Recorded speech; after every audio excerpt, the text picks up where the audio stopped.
Black Star Network is here. Hold no punches. I'm real revolutionary right now. Black power. Support this man, Black media. He makes sure that our stories are told. Thank you for being the voice of Black America, Roland. Stay black. I love y'all. All momentum we have now, we have to keep this going. The video looks phenomenal. See, this difference between Black Star Network and Black-owned media and something like CNN. You can't be Black-owned media and be scared. It's time to be smart. Bring your eyeballs home. You dig?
Hey, folks, today's Wednesday, April 19th, 2023. Coming up on Roland Martin Unfiltered, streaming live on the Black Star Network. Deputies in Jacksonville, Florida are under an internal affairs investigation after stopping and forcibly strip-searching a black man on a public road in full view of people, including his family members. I'll talk to the reporter who broke this story about the details of this case. It makes no sense whatsoever. Two Alabama brothers will be charged as adults in the mass shooting that killed 4 people and wounded dozens of others at a Sweet 16 birthday party. We will talk with an Alabama County Commissioner about the startling details of what led up to the tragic incident and how they plan to protect people in the community.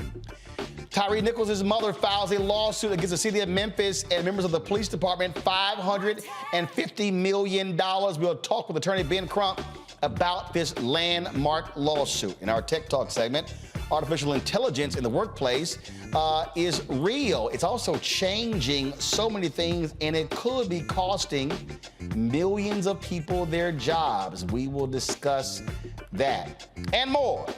It's time to bring the funk on Roland Martin Unfiltered on the Black Star Network. Let's go. He's got it. Whatever the biz, he's on it.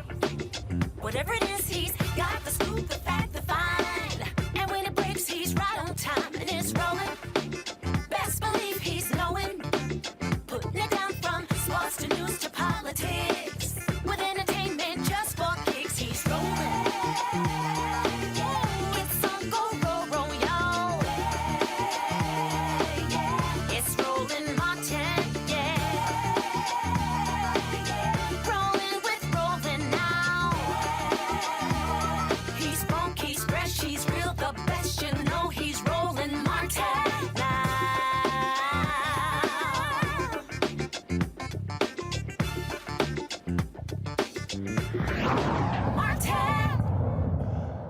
A black man in Jacksonville gets strip searched by the sheriff's officers in the middle of a street in front of his family members. The officers find nothing, but the black man, Ronnie Reed, was arrested for selling cocaine, and he's headed to court on drug charges next month. Now, drugs that were not found when they stopped him. Here's body camera footage of this search. Not like that, man. That's weird, man. Not like that. I went to search for drugs, you started jumping up and down. No, I told you can take me in the back and you can cuff my nuts. You can take wanted to. I don't want to cuff you. You want him to take you in the back? Man, ease up, man. Don't do that. And you're a big net advocate, aren't you? You're a big net. I am. Yeah, you're all about that shit. I am. Let's loosen up the pants here. And they already loosened, bro. The belt unbuckling, all that shit, man. Okay. Well.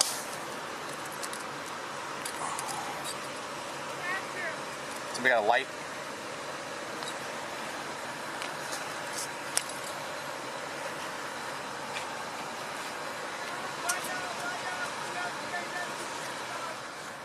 Okay. I don't want her to look at your genitals. Let's go over here. All right.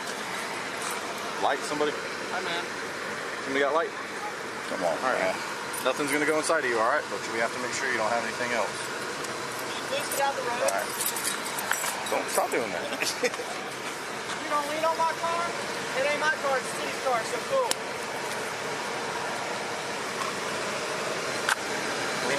Lean forward. Bro, man, come on, man. This is no. Stop. You're gonna lean forward. Bro, you're gonna lean forward. Do this. Bro, listen, bro. You're doing too much. No, I'm not. Nope. You're doing too much. I just told you nothing was gonna be put inside of you, but you gotta let me look. You can't bend me over like that, bro. I know my rights. Stop. He's clenching hard. He's got something up there. Man, I ain't clenching nothing. Stop. Put him against the car right there. Please stop. Yeah, it's up in his ass, probably. I mean, he's clenched so hard. Man, listen, you ain't finna stick your finger in my ass. No, I'm not. You're right. Listen, bro. Yeah, they're gonna do it at the jail. Okay, cool. Let them do it at the jail, bro, because y'all ain't finna stick your finger up my ass, man. I just told you I wasn't, but you unclench your asshole and just let it come out. You can just get the one charge now.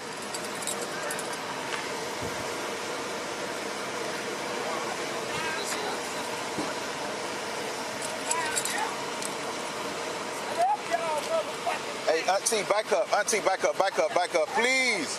Please go in the yard, Auntie. Please. Please.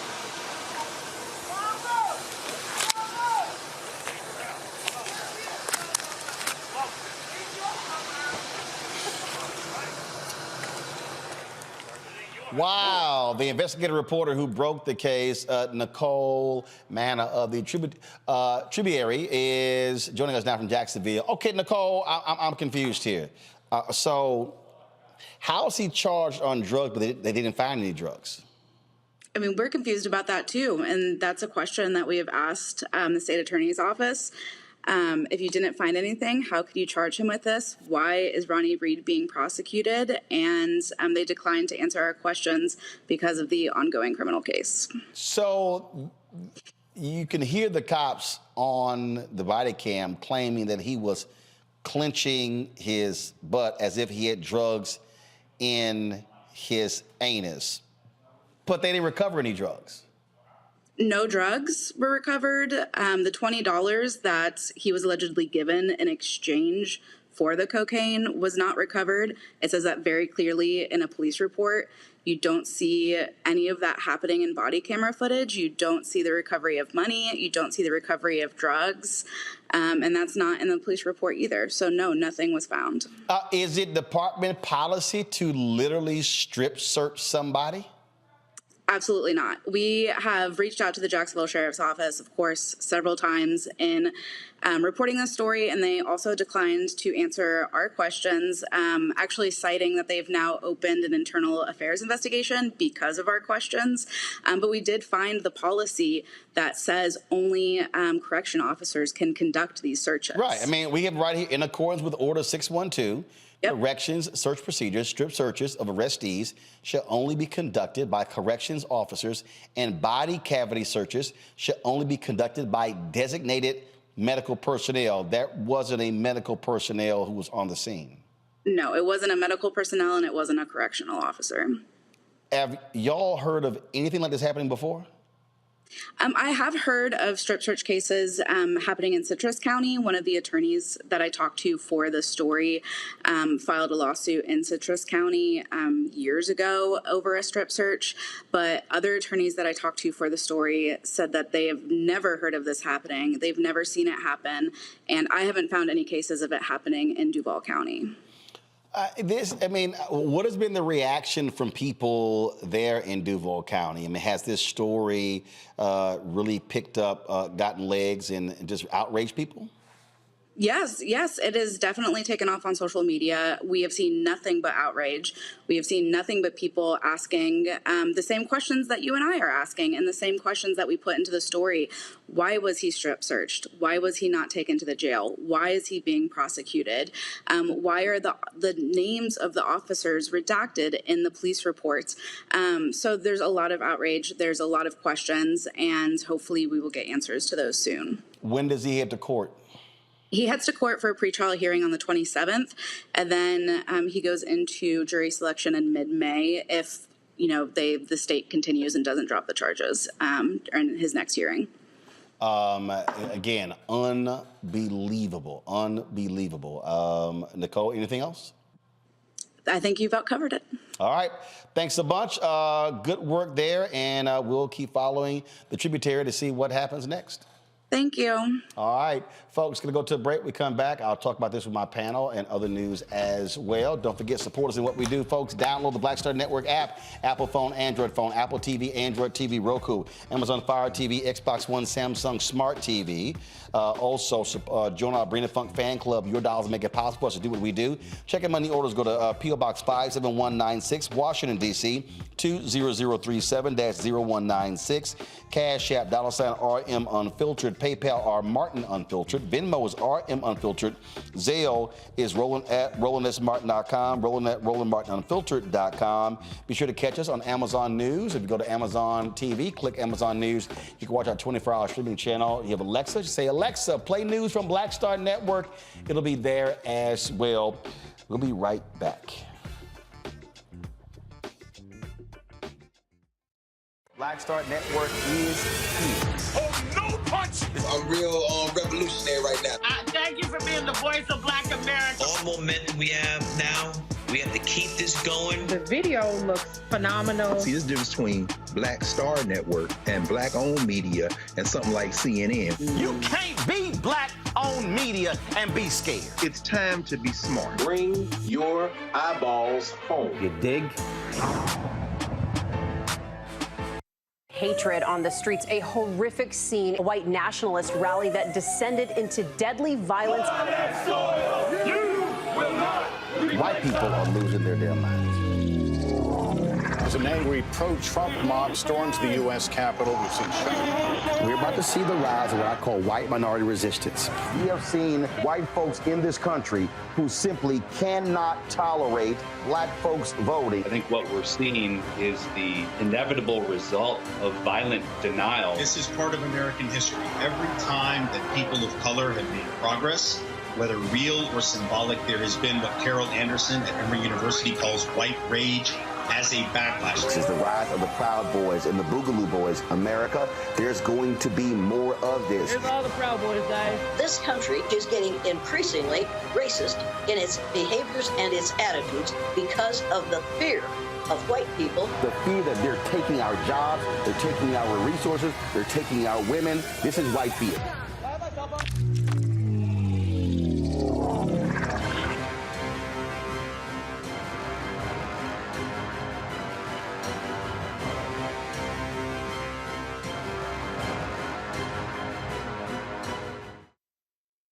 This is Judge Mathis. What's going on, everybody? It's your boy, Mac Wild. Hey, what's up, y'all? It's your boy, Jacob Lattimore, and you're now watching Roland Martin right now.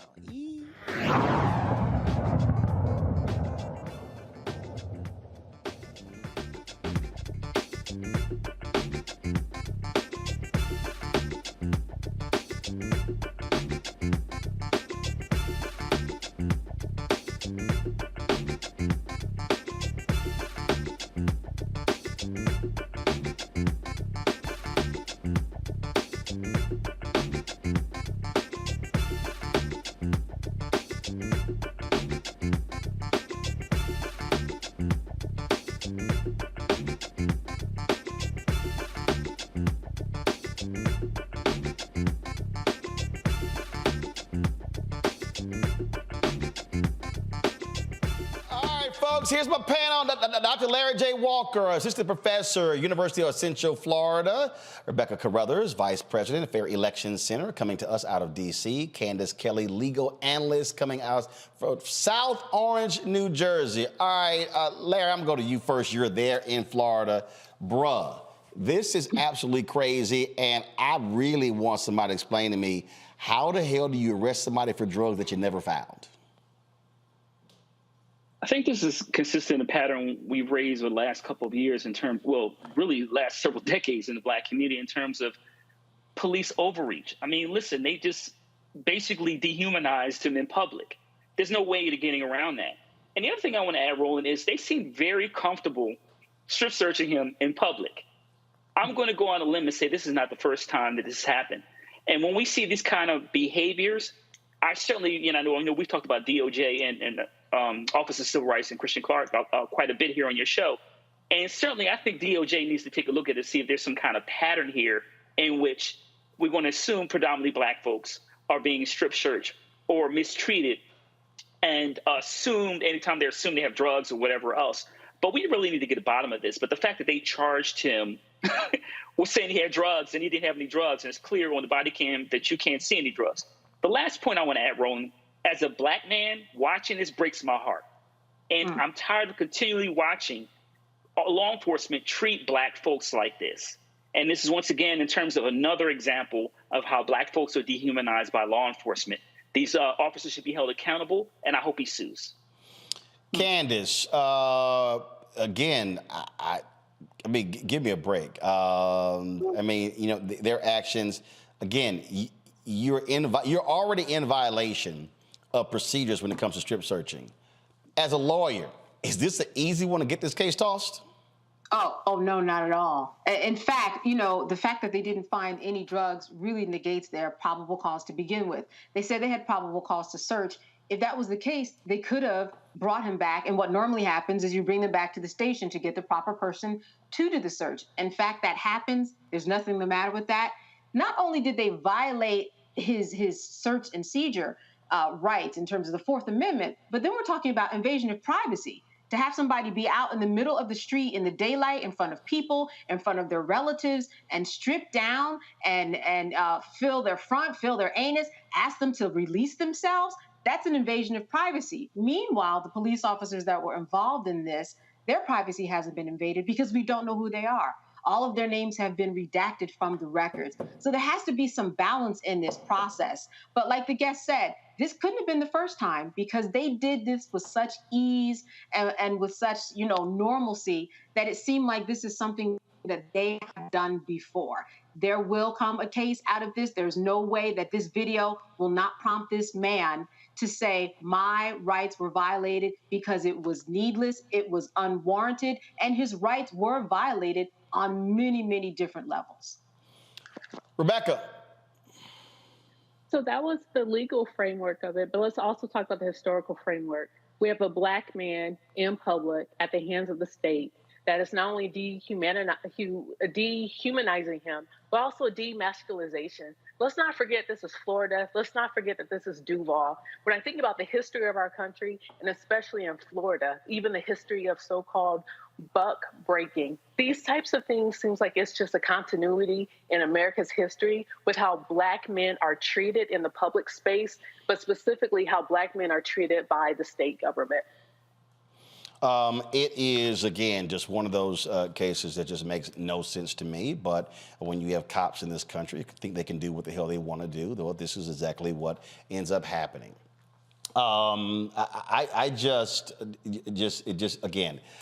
It's sort of ludicrous when you see what happens here. Speaking of ludicrous, folks, in Alabama, 2 teenage brothers will be charged as adults in connection with a shooting that left 4 people dead and 32 injured at a weekend Sweet 16 birthday party in Dadeville. Dadeville is about 60 miles northeast of the state capital, Montgomery. The brothers, 16-year-old Travis and 17-year-old Tyre McCullough from Tuskegee, were taken into custody and charged with reckless murder. 23-year-old Corbin Del Montre Holston, 19-year-old Marcia Emmanuel Collins, 18-year-old Philstavius Dowdell, and 17-year-old Sean Kevia Nicole Smith, all were killed. Other charges are pending. Tallapoosa District Attorney Mike Segrest discussed the victims during a news conference today. Sergeant Jeremy Burkett of the Alabama Law Enforcement Agency says they still need witnesses to what took place. Stay laser focused on this investigation throughout the duration. But again, it's going to take personal courage. It's going to take personal courage of the individuals that were there that night to come forward, come talk to law enforcement, tell the truth. We need that information. Okay? When we talk about the victims, it's not just the 28 injured and 32 dead. There were so many kids in this venue, and what they saw, they're victims in this. Their families are victims of this, and the ripple effect of this, it's kind of like a wave rolling across Lake Martin, but that ripple didn't stop when it hit the banks. There are other communities involved. There are kids from Reeltown here. One of the ones in critical condition had gone to the prom that night in Reeltown. There's kids from Tallahassee, kids from Booker T. W., kids from Alexander City. We haven't even identified possibly, where all some of these kids came from. And it's a traumatic thing for them. But one of the victims that wasn't injured is Lexi Dowdell. It's Lexi's 16th birthday party, Sweet 16. There's an uncut cake and unburnt 16 candles that never got lit. Lexi's brother was one of the victims.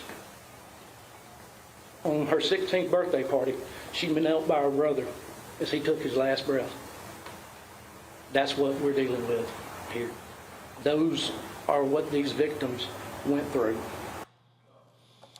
Joining us now is T.C. Coley Jr., Tallapoosa County Commissioner from Alexander City, Alabama. Can you tell us what happened here? I mean, this is a birthday party. Yeah, it's a birthday party, and unfortunately, with the types of things you deal with in today's society, with the level of different youth organizations, with so many people are focused on aggressive solutions to problems, that I think that probably some type of personal beef turned into a tragedy. One of the challenges you have in a situation like this is that once you post these events on social media, they go from being a local event to becoming almost a regional event. We actually had people at that birthday party that were from 4 or 5 different counties. And as a result of that, you end up with all sorts of different individuals showing up at what should be just a simple local birthday party. And I believe some issues that may have been attached to another community rolled over and became a deadly tragedy in ours. So, and again, it's interesting that you say that, because I was remarking when we first did this story what took place. There was a party in a neighborhood where I live in the Dallas area. And all of a sudden it swelled to a large crowd, and the police said that a flyer had gotten passed around at the school about this party. And the first thing I said was, I remember when this thing happened, I said to the cops, were the parents there? Because I know how I grew up. Ain't nobody rolling to our house that wasn't invited. Sure. And so again, this was a Sweet 16 party. Was it in the daytime? Was it at nighttime? Were parents there? Was it only young people? What were those circumstances? Sure. My understanding of the facts relating to the event is that the event took place in the later hours of Saturday evening. It was not at a residence. It was actually at a facility in downtown Dadeville, Alabama. It was, I think, basically it was a small business owner that made the facility available to the family for this particular activity. and it just kept getting larger and larger and larger.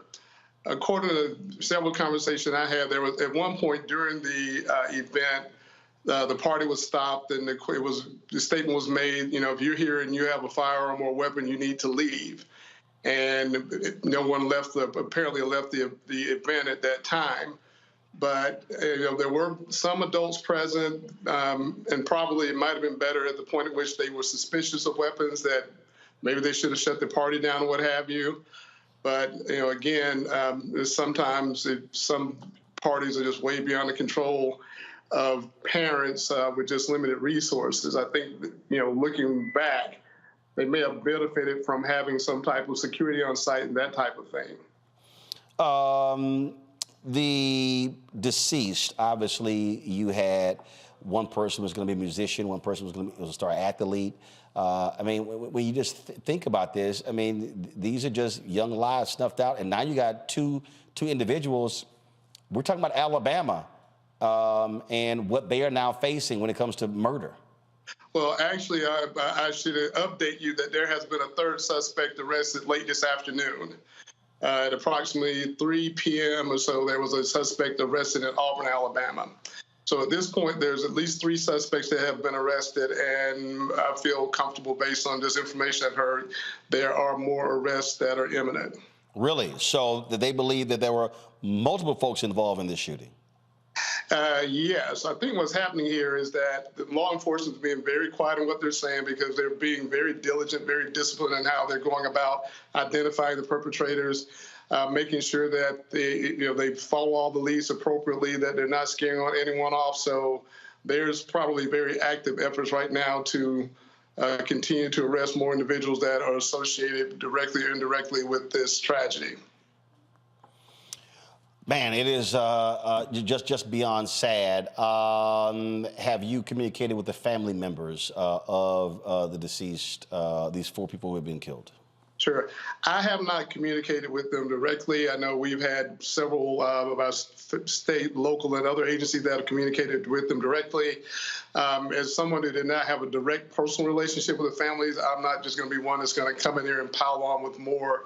They're dealing with enough sorry for your loss and that kind of thing. And I just think that right now the people that need to be talking with the families that can actually provide them with support, with resources and that type of thing, are talking with them directly. What we've been focused on primarily is the things that we can do to support law enforcement in their efforts to capture children.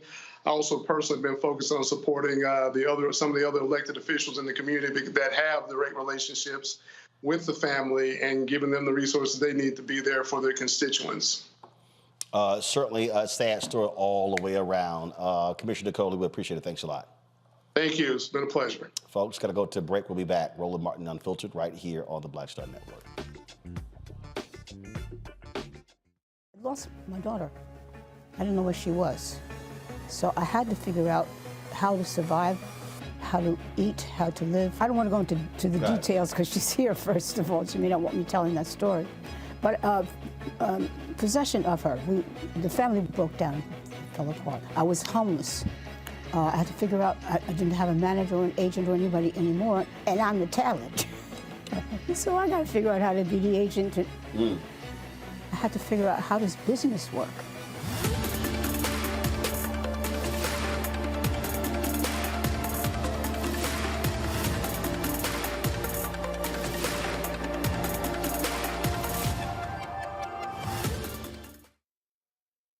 Hi, I'm Dr. Jackie Hood-Martin, and I have a question for you. Ever feel as if your life is teetering and the weight and pressure of the world is consistently on your shoulders? Well, let me tell you, living a balanced life isn't easy. Join me each Tuesday on Black Star Network for A Balanced Life with Dr. Jackie.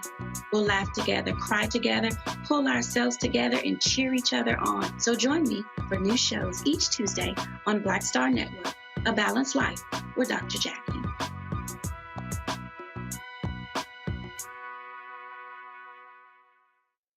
Hi, this is Essence Atkins. Hey, I'm Deion Cole from Blackish. Hey, everybody, this is your man, Fred Hammond, and you're watching Roland Martin, my man, Unfiltered.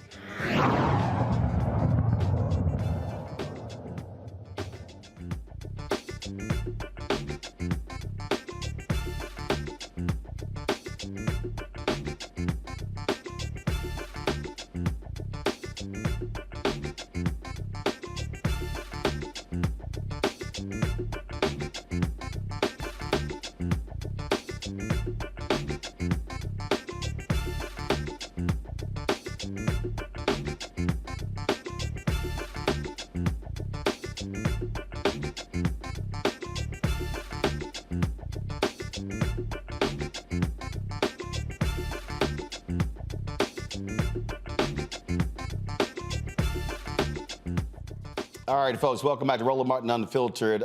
Candace, when we think about, again, this shooting here, I think about this shooting, I think about the one involving the Alabama basketball player. And when I read the story, it just, I mean, literally an argument ensues. Next thing you know, woman is shot and killed. Now you've got 2 folks arrested, now facing murder charges. And this is just one of those things that I just think back again to how, and again, I'm not passing judgment on anyone's parents or adults, but this is where, for me, it's like, yo, everybody ain't gonna be allowed into a place. And I'm gonna shut something down before I let this thing sort of get out of control. And we see exactly what happened here. I mean, 4 people are dead. This is a birthday party. Yeah, and as I made the point at the press conference, the candles weren't even blown out. This party didn't even really get off and running. And as you mentioned, you know, do the parents maybe bear, I'm not saying the full responsibility, but when we look at the mother, she said that she heard there was a gun. She asked everybody there, whoever you are, if you have a gun, you have to go, and nobody moved. So maybe she did do her due diligence.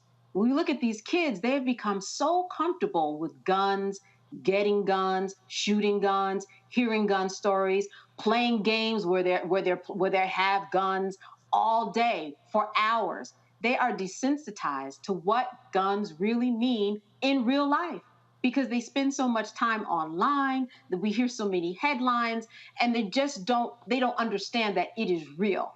These are 2 people, and maybe 3 now who might be charged, that are going to go to jail. But I think that one of the things that we do have to keep in mind, and this is something that was important at the press conference that was brought up, is that this is going to be a process, and that they need people to step up and take charge and give them information. They want to hear from every single person at that party. And they made it clear to the public that they wanted them to be patient.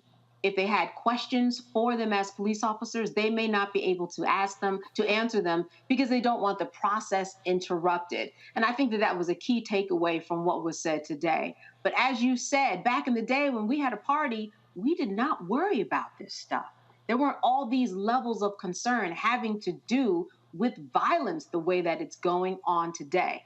But this is an indicator that parents who are out there who are having parties, and what was interesting, I thought, was this was not a house party. You know, a house party, a lot of people descend upon.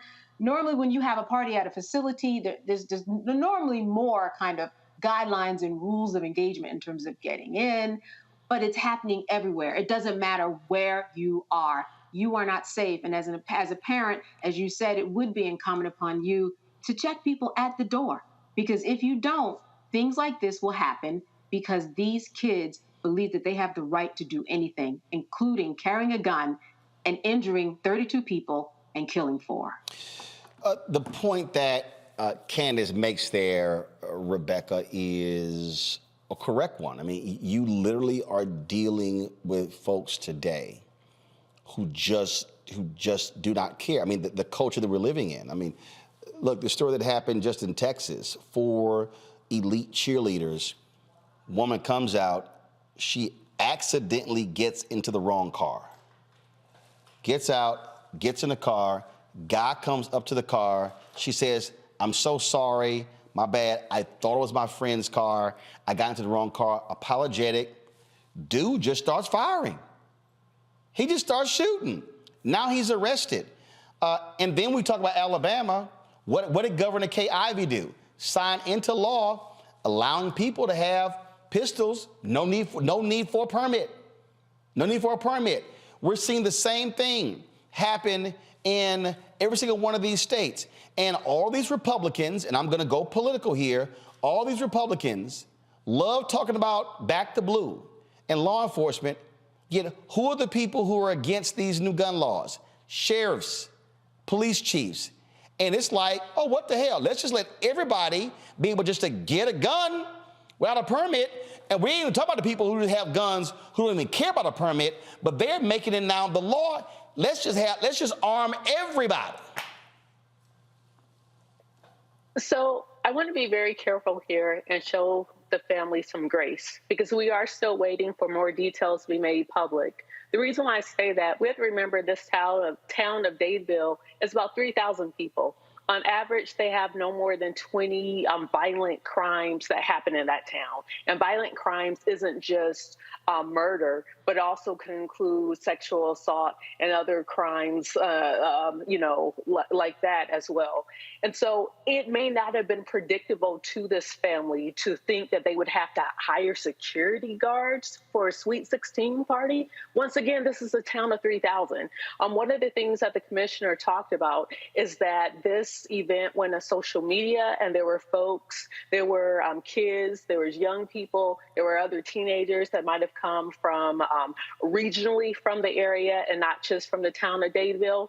So I do want to show the family some grace here. I'm never going to say that that gun violence is insulated from happening in rural areas and in smaller towns. I would never say that. But I just want to be clear. This isn't something that this family expected to happen.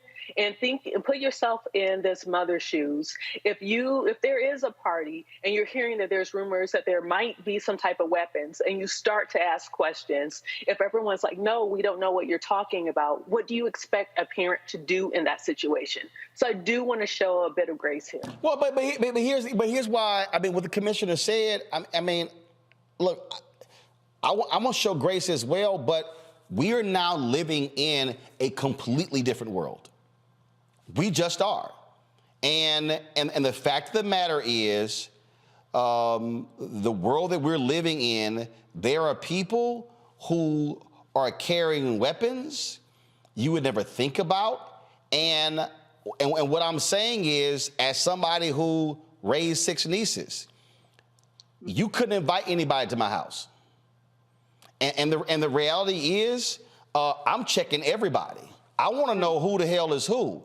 I mean, so how and I'm just saying, for people who are watching this show, people are going to have to understand, whether you're in rural America, rural Alabama, whether you're in a city, if you're having gatherings with young people, you're going to have to think about things way differently, Larry, than our parents had to think about. You're going to have levels of control, and where, no, I'm checking everybody. It's absolute. You can't, no. Oh, can I bring a friend? I don't know who the hell that friend is. I mean, because at the end of the day, I'm going to have to take precautions on the front end to avert tragedy on the back end. Yeah, it's interesting because anytime my son, which, when he was in high school, et cetera, wanted to bring somebody to the house, who is he? Who are you bringing? Yeah. And you got to be clear about that. And my wife and I didn't play. And there's a couple things you talked about, Roland. We need to really make crystal clear. We do have a violence and a gun culture problem here in the United States. There are more guns per capita in the United States than any other country. The United States outpaces every other country when it comes to these mass shootings and killings. It's not even close.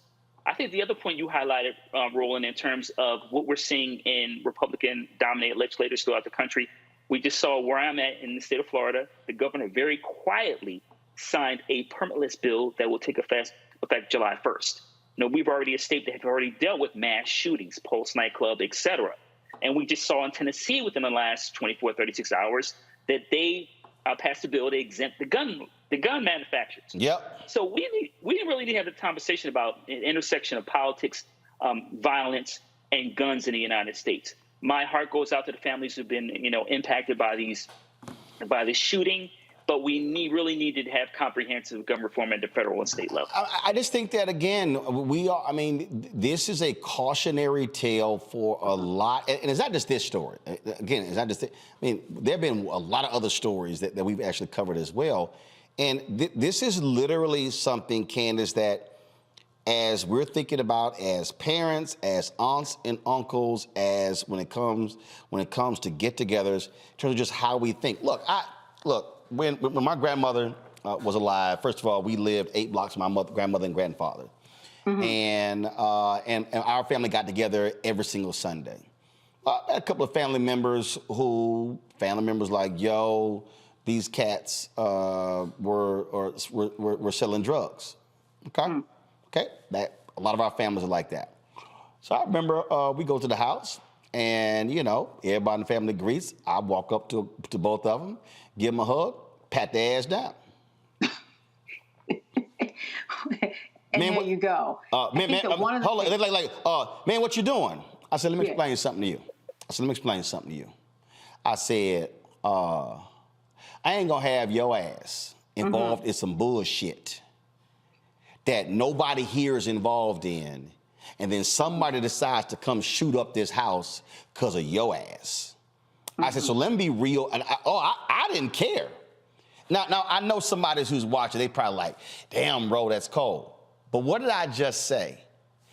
Your actions, and I literally said, your actions, no, Doc, are not going to have a negative impact on my grandmother and my aunts and uncles and all of us.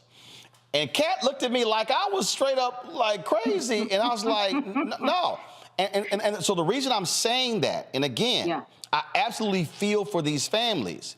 What I am saying is we literally are going to have to change how we operate in terms of our get-togethers and birthday parties, because if my niece, I'll be like, yo, like Larry, who is that? Who is that? No, you can't bring folk we don't know, because you don't know about personal beefs. You don't know if it's some places where you got gang situation going on, whatever. You have to make decisions. And I hate that we have to do this because it's an innocent Sweet 16 party. Yeah. But we are seeing a lot of tragedies like this, and then we are crying and mourning on the back end. And unfortunately, you just have to operate and do things differently than you normally would in the past. We do. We can take a lesson from how we treat people who host others, and kids are underage and they're drinking. When they leave, they have an accident, and even if they're, or a bar, right? Their responsibility when you are hosting someone, you are still responsible because you are giving that person the alcohol and they're underage in your building or in your house or in your party. So that responsibility, I think we can look at that as a comparison as to where we might be going. Now, some people might say, well, that's interruptive.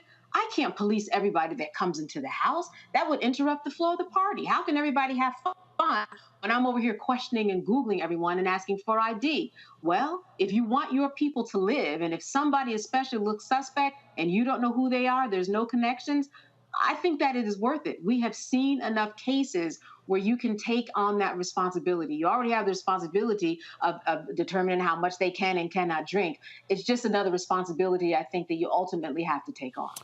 Rebecca, someone posted in our chat room, talked about, parks and things like that. And again, I remember growing up, and we had family gatherings. In the park, but I also remember one time when something stopped, because I remember we had a family get together and we were leaving the pool, and these two guys decided to, they wanted to try to rough up my brother, and I'm telling you right now, I grabbed the baseball bat and I walked over, and I'm telling you right now, had that continued, somebody would have got crushed in the head. Now, after that, we didn't have a lot of gatherings there, because what we decided as a family was we're going to be operating in places that we completely control.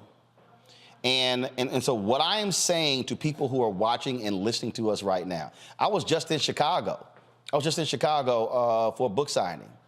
And I was talking to a brother, he's owned several establishments there, and he literally said, so we were at Soho House, And he literally said to me, he said, bruh, he said, you're not going to see a black-owned nightclub in Chicago again.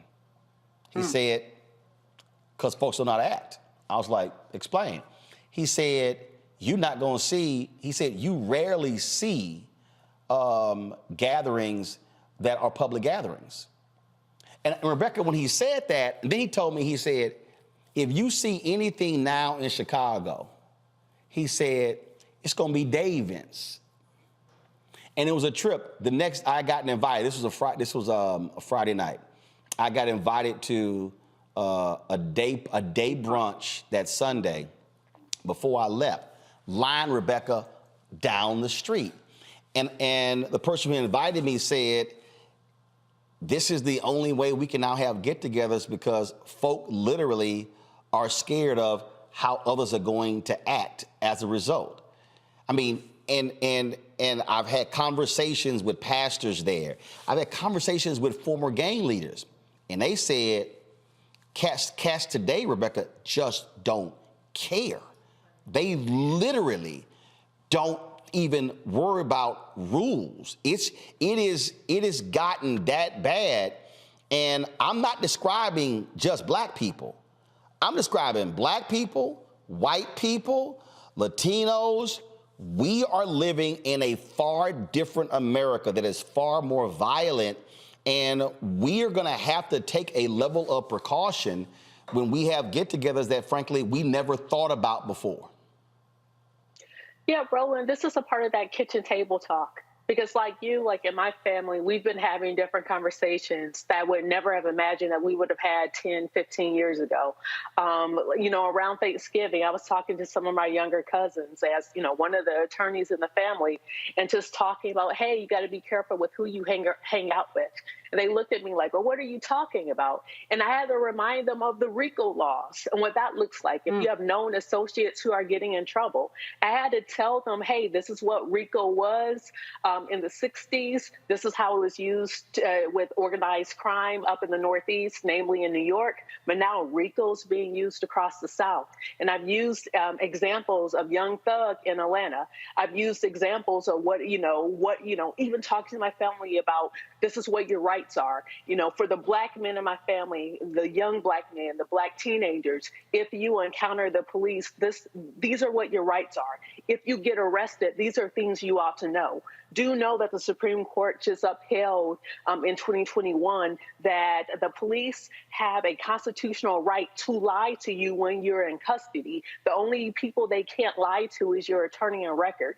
So I've been having to have those kitchen table talks with some of my family members, not just the black males, but all of my family. So Roland, I would even encourage you, maybe this is a kitchen table talk or a town hall to talk about what does it look like to be black and to protect your family in 2023 in America. Not just protect your family when it comes to law enforcement, but just to do those normal everyday things that we've taken for granted. The ability to go out to the park and not worry about being shot. The ability to go to a Sweet 16 party and not worry about something bad happening. The ability, even in Washington, D.C., to go to a funeral and not be at risk for someone shooting up the funeral. So I think this is a larger conversation that we need to talk about as a community, a kitchen table talk, but figure out how do we make sure we keep our families safe.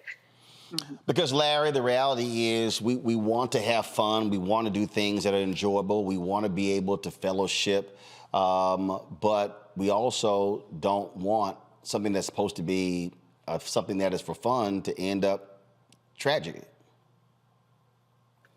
You want to just kind of live and let live. And just, like you said, particularly the tragedy of a Sweet 16 party, and obviously even the two individuals that have been arrested, these are all young people. These are all teenagers. So, and you showed the map, and then you talked about all the individuals who were invited to this party, and you heard the officer describe all the lives impacted. You're talking about a wide swath of that region there, individuals who were at that party or know someone who was at that party. But I think, Roland, your point is right in terms of, we talked earlier about who's invited, who's coming to the party if you have an event like that. But also, how do we, in a society that, like I said, go back to the point I made earlier about there's such a proliferation of guns, how do you have fun? Because you talk about the white party. And listen, The reality is in America, you're not safe anywhere. And that's tragic. But I think my colleague made the point about the table talking, maybe having an overall discussion about the Black community in terms of we do about violence. But the larger challenge is, and I go, Roland, I'm a former Hill staffer, is the policies. Black folks are being held hostage. Black people in urban, rural, suburban communities have called for comprehensive gun reform and are being held hostage either in their state, depending on where they live at, or people from federal government won't address this issue. It is definitely a very sad story. So, folks, we'll keep following and see what happens. Got to go to a break. We come back. Our Black and Missing. You're watching Roland Martin Unfiltered on the Black Star Network. We'll be back in a moment.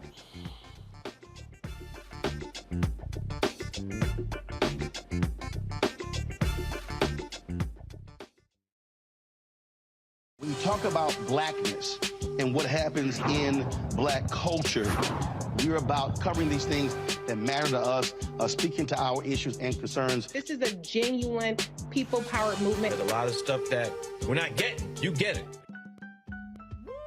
We're all impacted by the culture, whether we know it or not. From politics to music and entertainment, it's a huge part of our lives, and we're going to talk about it every day right here on The Culture with me, Faraji Muhammad, only on the Black Star Network.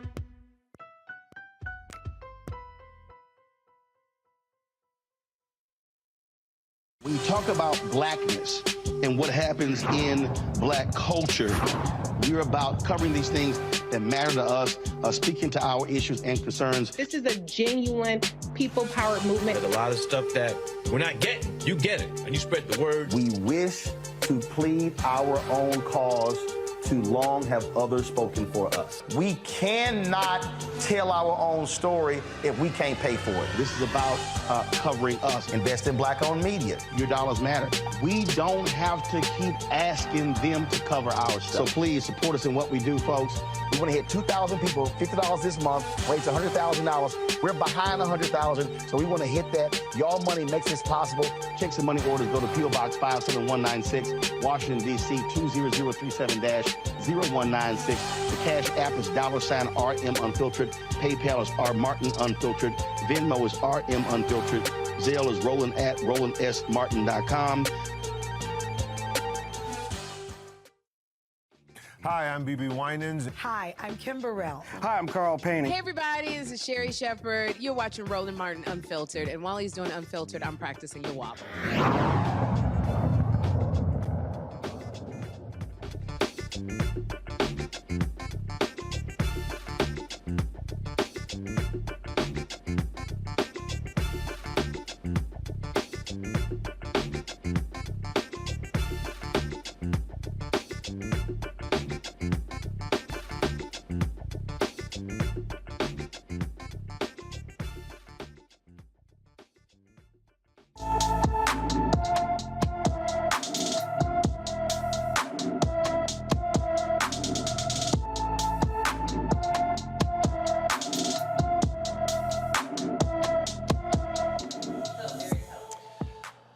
All right, folks, Black and Missing. Kevin O'Neal Griffin has been missing since leaving his Mobile, Alabama home on March 28th. The 15-year-old is 5 feet 9 inches tall, weighs 150 pounds, with black hair and brown eyes. Anyone with information about Kevin O'Neal Griffin should call the Mobile, Alabama Police Department at 251-208-7211, 251-208-7211. California's Ebony Alert legislation, or SB 673, has passed the Senate Public Safety Committee with a unanimous bipartisan vote. The bill would create an Ebony Alert notification system to address the lack of attention and resources given to Black children and young Black women who are missing in California. We had the bill's author, State Senator Stephen Bradford, on Monday's show discussing this measure, explain how this bill would be an effective tool in investigating missing Black youth or young Black women between the ages of 12 and 25. According to the Black and Missing Foundation, 38% of children reported missing in the U.S. are Black. The population of the U.S. is only 14% Black. Black children are disproportionately classified as runaways compared to their white counterparts who are classified as missing. Therefore, many black children do not receive the Amber Alert. The bill now moves to the California Senate Appropriations Committee, and this is one of those things that really is important, Rebecca, and it just shows you again what happens when you're dealing with systemic racism in terms of how black children and black women are treated. Well, I was looking at some of the comments in the chat, and something that I keep seeing repeated tonight is that oftentimes black folks still aren't treated as human. We're not viewed as a full value. We're not viewed, much less as Americans, but we're not viewed as fully human. And so if that's the lens that this society views us in, then when our children go missing, when our people go missing, we're largely invisible, which is unfortunately why you have to have this Black and Missing segment. Candace? Well, it just reminds me of the fact that, as you said, the system has been set up for Black women to fail in terms of this type of thing. We're not recognized. We're not whole. And when this does happen, when somebody does go missing, they're considered runaways. They're considered somebody who doesn't really have a family unit enough to be regarded, where they need to even be looked at. When we look at Black women, the statistics that you have given are ridiculous in terms of the number of females in that age range that are in America and the ones that are actually abducted. This is something that needs to be on a federal level. And there are many, many groups out there. There's a wonderful documentary on HBO where, they go through the process of trying to find women that are missing, working with their families, because the police aren't there. We need this system because we know that when those Amber Alerts go off, it is more than likely going to be a white woman. And that is the problem. Yep. But that is kind of, ingrained in people's minds that we don't matter. So this is a very important alert. And I would imagine that when we talk about the indigenous community that goes missing and just overall, at any given time, and I'll end with this, there are 1 million people missing in the world. There are a lot of people who are abducted, and we just don't pay enough attention to. About 20 seconds, Larry, go. Some critical legislation. We also need training for law enforcement to recognize, when we talk about Black folks as humanity, to see those that are missing, to make sure we provide resources and the support.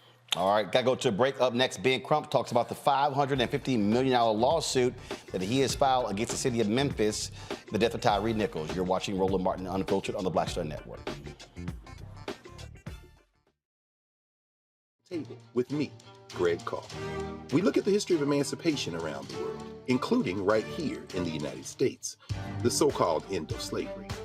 Trust me, it's a history lesson that bears no resemblance to what you learned in school. Professor Chris Manjapra, author, scholar, amazing teacher, joins us to talk about his latest book, Black Ghost of Empire, The Death of Slavery and the Failure of Emancipation. He explains why the end of slavery was no end at all, but instead a collection of laws and policies designed to preserve the status quo of racial oppression. The real problem is that the problems that slavery invented have continued over time. And what reparations are really about is saying, how do we really transform society, right? And stop racial violence, which is so endemic. What we need to do about it on the next installment of The Black Table, right here on the Black Star Network.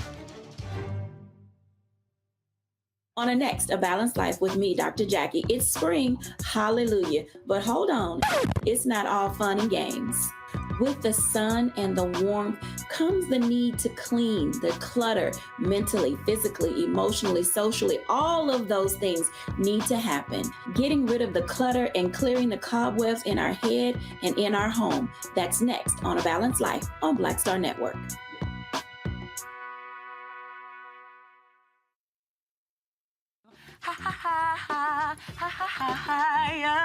Hey, I'm Antonique Smith. What up, Lana Well, and you are watching Roland Martin Unfiltered.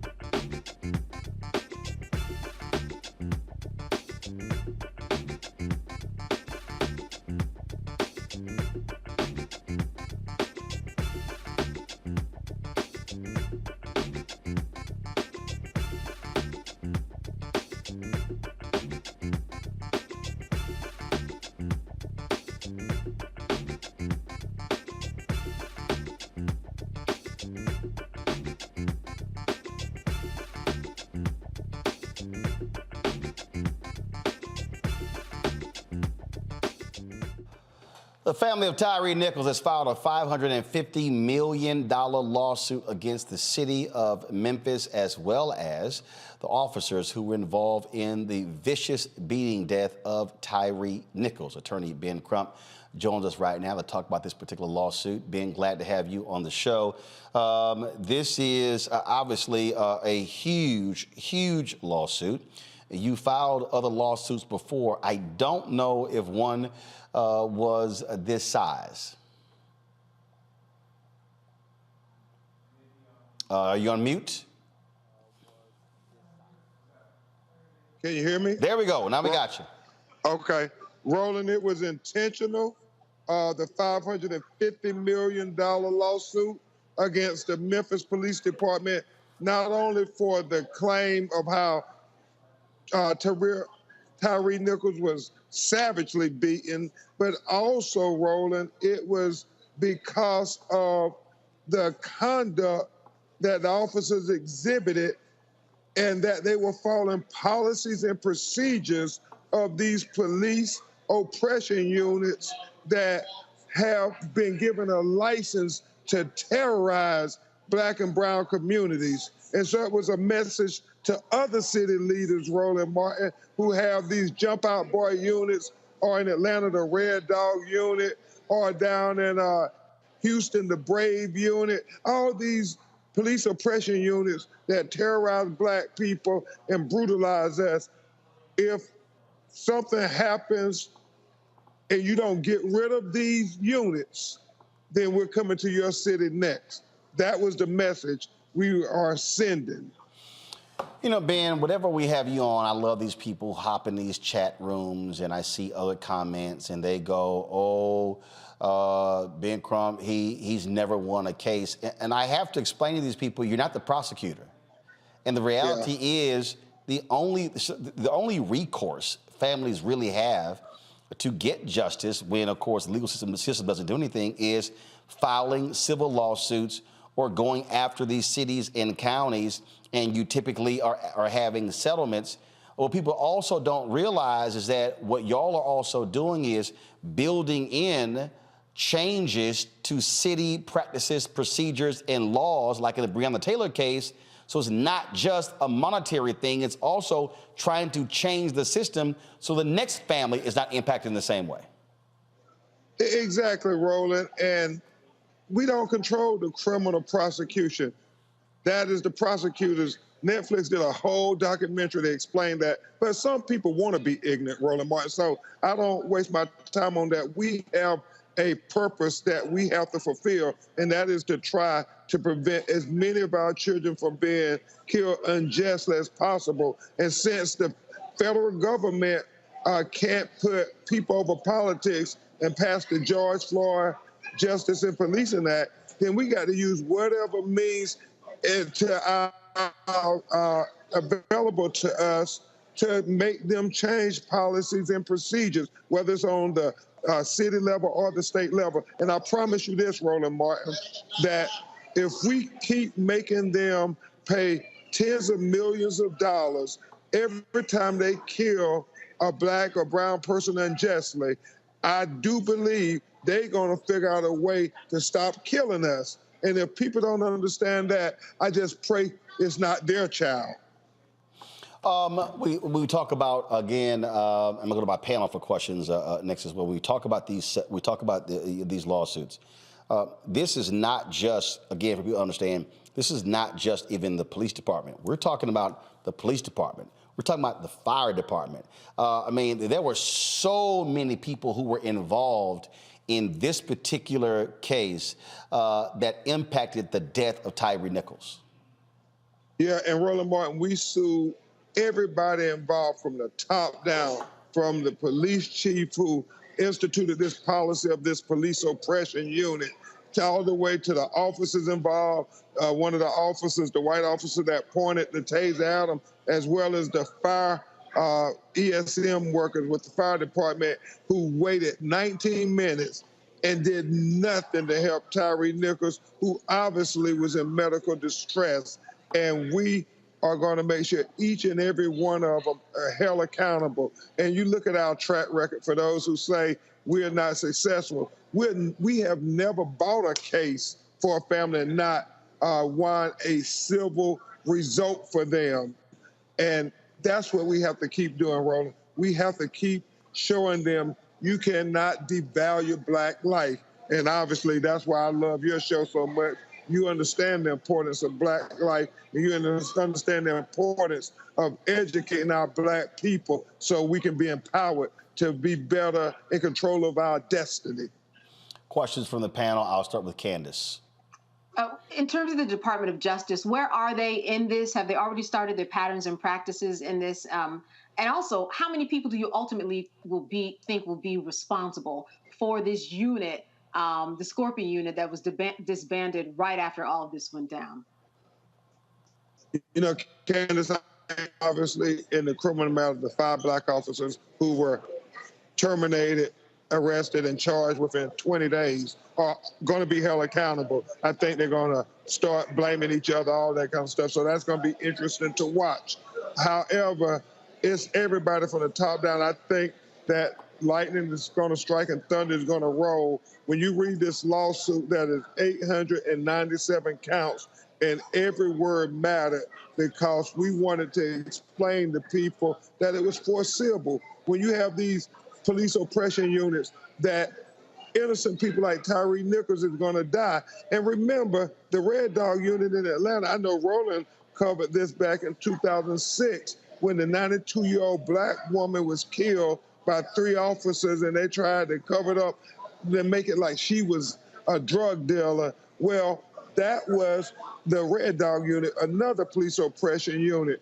And so DOJ, I believe Christian Clark, who has been a champion for civil rights since she was put into that position, has done unprecedented things to hold police departments and cities accountable. And I think they're going to be under a consent decree, and Christian Clark is not going to let Memphis ever forget about Tyre Nichols.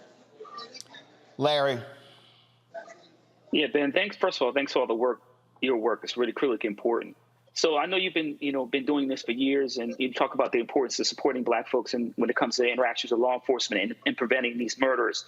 I wanted to talk to you a little bit about your experience in the years you've been involved in terms of trying to make sure Black folks get or remedy for these cases. And what have you seen like over the last 10 years? Do you think police departments have gotten it? You mentioned some of these special units that they have in these large jurisdictions throughout the United States. Do you think you've seen any progress in terms of law enforcement in these jurisdictions, the leaders in particular, get it that it's going to cost you if you continue to brutalize Black people? I think we are seeing a big difference, Larry, and it's, we keep raising the value every case. Breonna, 12 million, George Floyd, 27. We just rejected a $30 million offer up on Randy Cox up in New Haven, Connecticut, and this here, I think, is going to be the biggest amount ever paid out. And so I think it's working. However, we must remember, and Roland Martin and Monique Presley talk with me about these matters all the time, it's political expediency.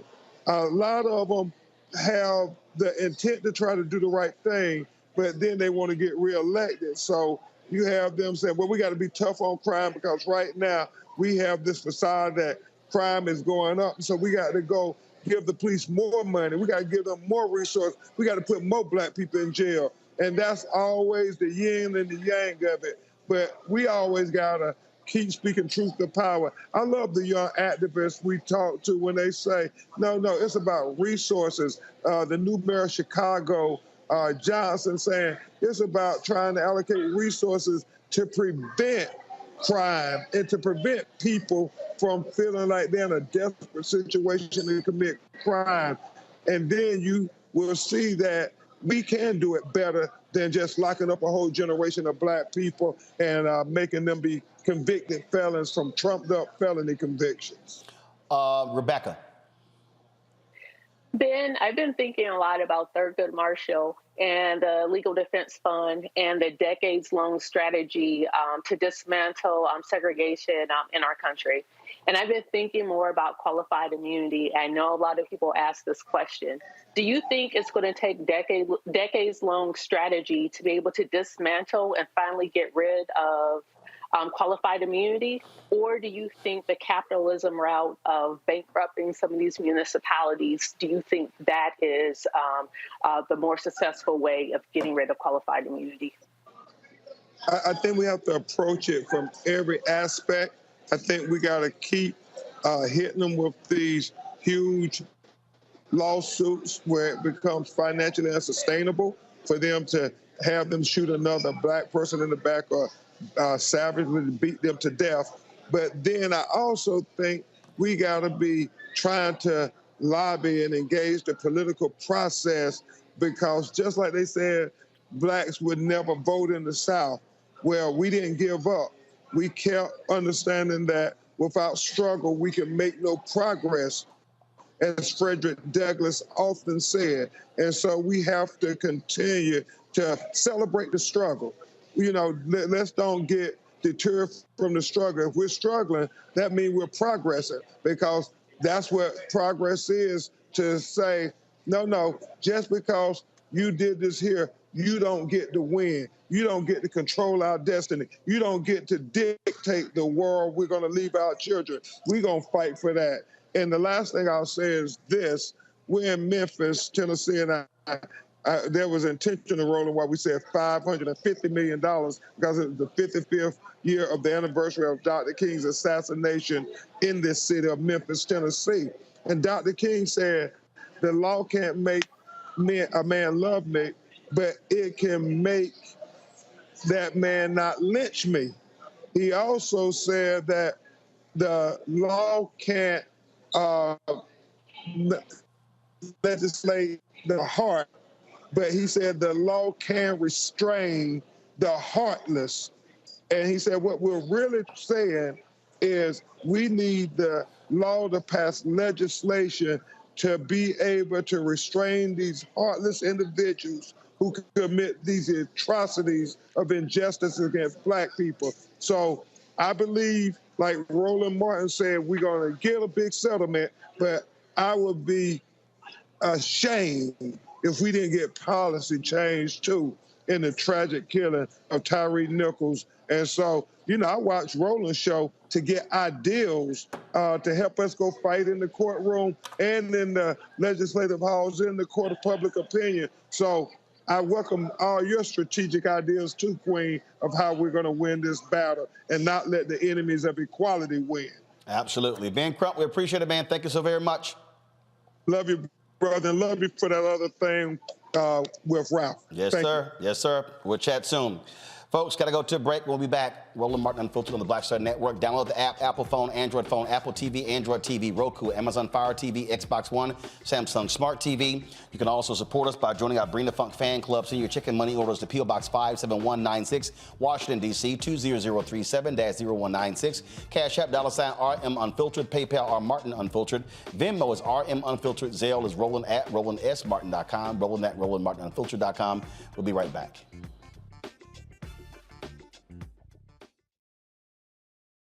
Hatred on the streets, a horrific scene, a white nationalist rally that descended into deadly violence. White people are losing their damn minds. As an angry pro-Trump mob storms the U.S. Capitol, we've seen We're about to see the rise of what I call white minority resistance. We have seen white folks in this country who simply cannot tolerate black folks voting. I think what we're seeing is the inevitable result of violent denial. This is part of American history. Every time that people of color have made progress, whether real or symbolic, there has been what Carol Anderson at Emory University calls white rage as a backlash. This is the rise of the Proud Boys and the Boogaloo Boys. America, there's going to be more of this. Here's all the Proud Boys, guys. This country is getting increasingly racist in its behaviors and its attitudes because of the fear of white people. The fear that they're taking our jobs, they're taking our resources, they're taking our women. This is white fear.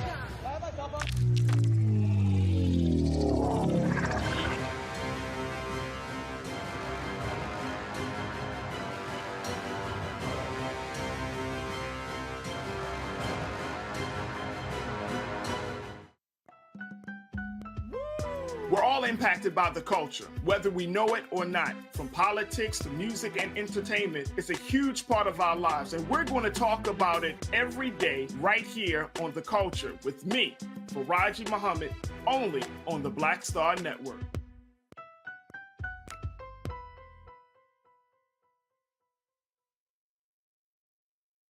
What's up, what's up? I'm Dr. Ricky Dillard, the choir master. Hi, I'm Amber Stevens-West from The Carmichael Show. Hi, my name is LaToya Luckett, and you're watching Roland Martin Unfiltered.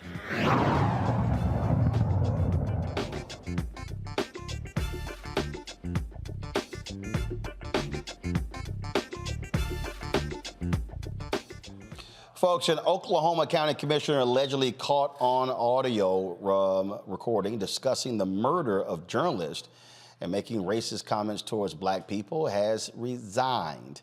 McCurtain County District 2 Commissioner Mark Jennings reportedly made the remarks with McCurtain County Sheriff's Office members following a March council meeting. Following the release, Oklahoma Governor Kevin Stitt called for the resignation of county officials. Jennings subsequently handed in a handwritten letter confirming his immediate resignation. Quote, effective immediately, I, Mark Jennings, resign as McCurtain County District No. 2 Commissioner.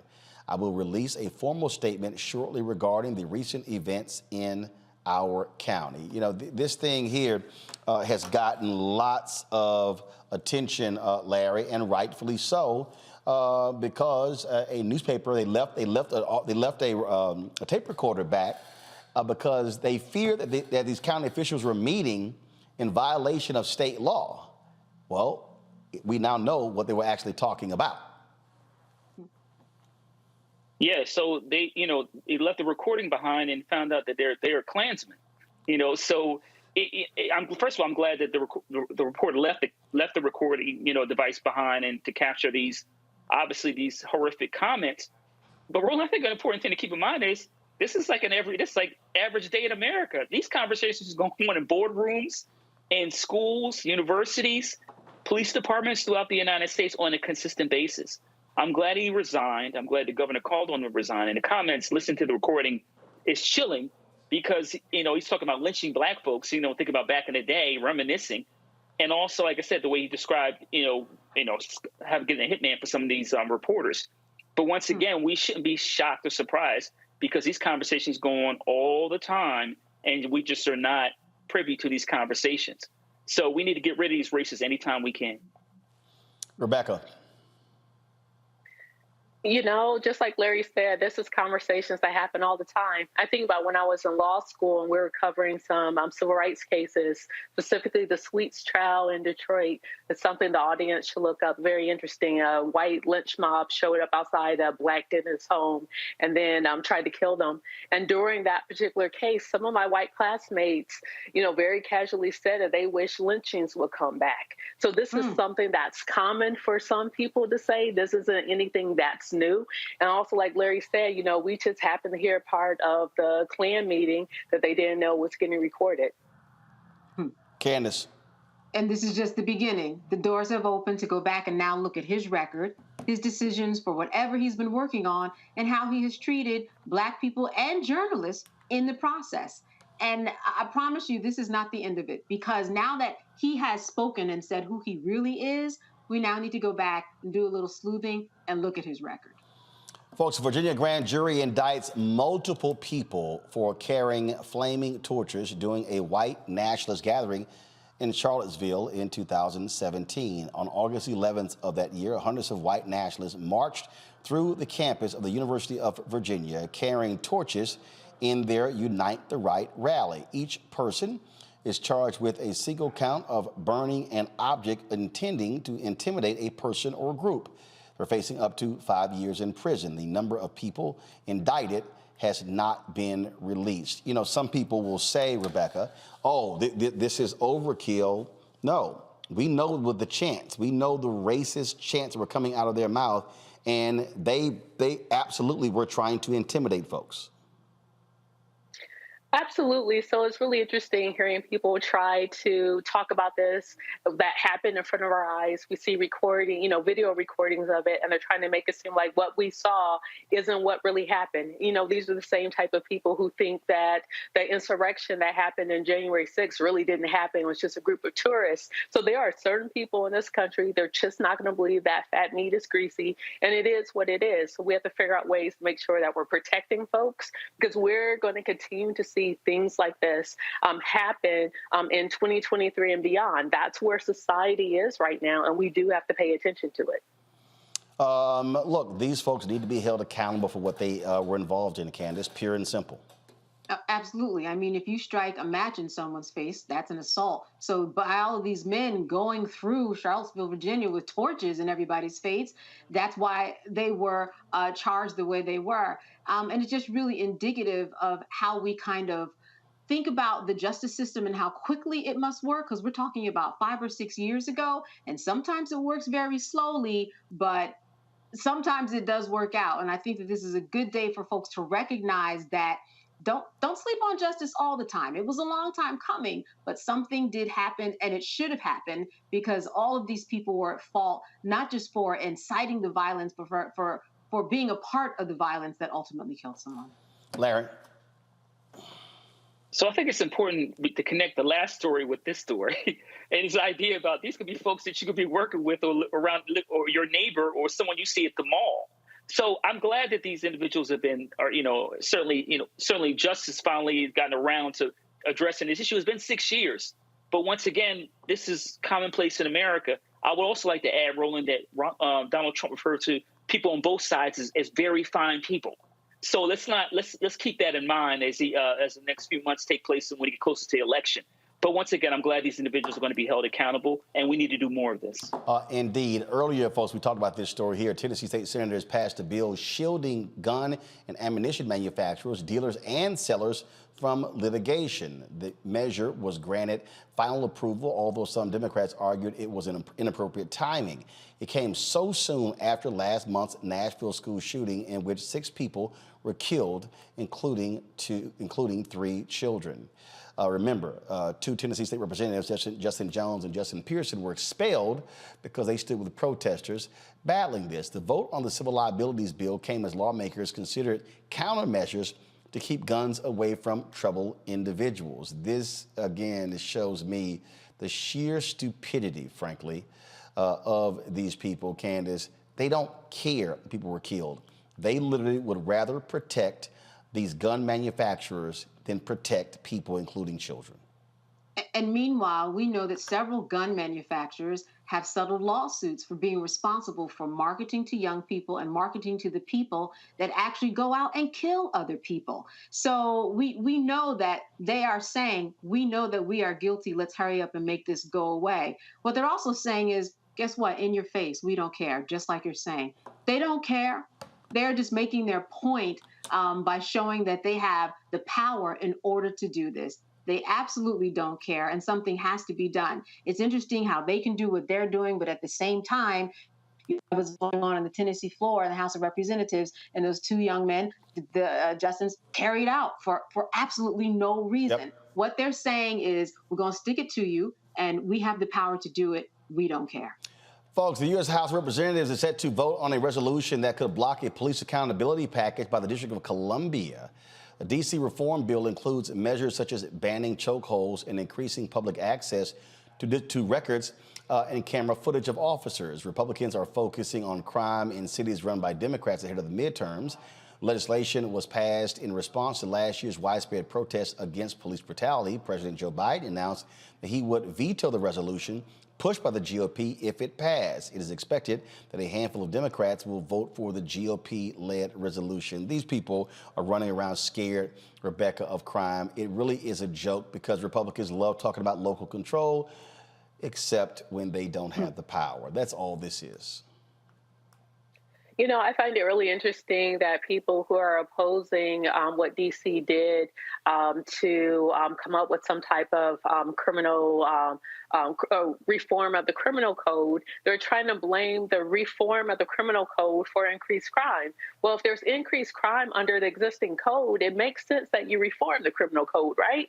And so that's exactly what DC advocates did with reform of the criminal code. But, more importantly, this shows the reason why it's so important for DC to actually have statehood, because there is no other city in America, there is no other state in America, especially the size of the District of Columbia, that isn't able to for its duly elected legislators to actually pass laws. This doesn't make sense that Congress is interfering. DC really needs to become a state. Larry, real quick. Yeah, so I'm a former Washingtonian, lived in the city for a number of years. And you, Roland, if you know Capitol Hill, this is constantly the fight over DC appropriation bills and whatever other legislation are passed by the city. So this is not a new battle. This is part of Republicans, what they've done in the 80s, 90s, and the 2000s, and talk about crime. And really what they want to do is put more black and brown people in jail. Indeed. All right, folks, got to go to break. We come back. I'll show you a speech the president of Ghana gave a few months ago. Really powerful speech speaking to African leaders.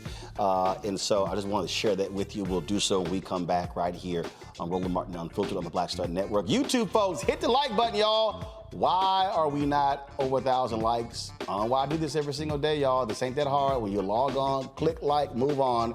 I see all y'all commenting back and forth. Hit the doggone button.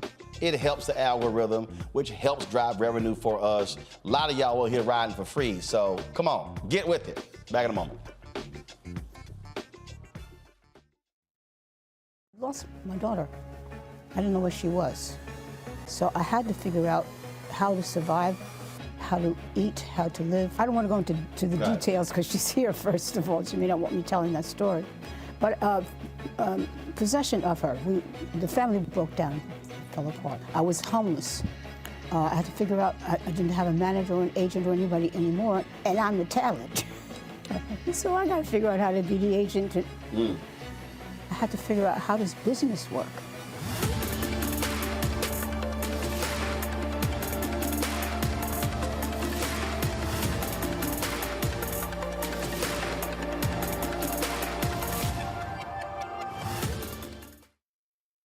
On a next, A Balanced Life with me, Dr. Jackie. It's spring, hallelujah. But hold on, it's not all fun and games.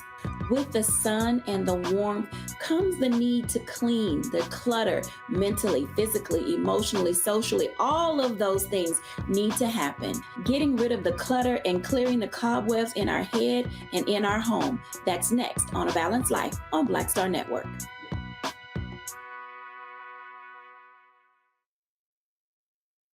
What's up, what's up? I'm Dr. Ricky Dillard, the choir master. Hey, yo, Peace World, what's going on? It's the Love King of R&B, Raheem Devon, and you're watching Roland Martin Unfiltered.